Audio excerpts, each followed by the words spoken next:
جب میں 4 سال کا تھا تو مجھے لگتا تھا کہ میرا ابو دنیا کے سب سے بہترین انسان ہے۔ جب 6 سال کا ہوا تو مجھے یقین تھا کہ ابو سب کچھ جانتے ہیں، انہیں ہر چیز کا علم ہے۔ جب 10 سال کا ہوا تو مجھے لگتا تھا کہ ابو اچھے تو ہیں پر ذرا غصے کے تیز ہیں۔ جب 12 سال کا ہوا تو سوچا شاید اب ابو پہلے جیسے نہیں رہے۔ جب 14 سال کا ہوا تو ابو مجھے اب بہت پرانے خیالات کے لگنے لگے۔ جب 16 سال کا ہوا تو سوچا ابو کو آج کے دور کا کیا پتا، انہیں کچھ بھی علم نہیں۔ جب 18 سال کا ہوا تو دل میں خیال آیا ابو میں اب برداشت بالکل بھی نہیں رہی۔ اور جب 20 سال کا ہوا تو مجھے یہ لگا کہ ابو کے ساتھ رہنا مشکل ترین کام ہے، اور حیرت ہوتی تھی مجھے امی پہ کہ امی بیچاری کیسے نبھاتی رہی۔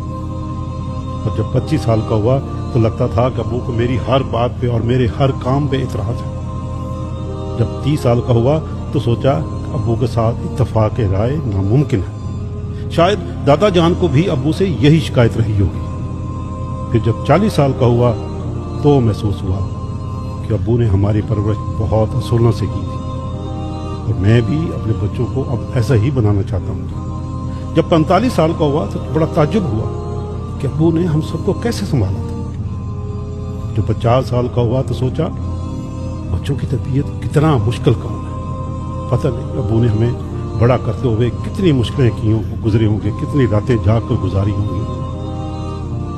اور جب 55 سال کا ہوا تو احساس ہوا ابو کتنے دانا ذہین اور کتنے سمجھدار انسان تھے۔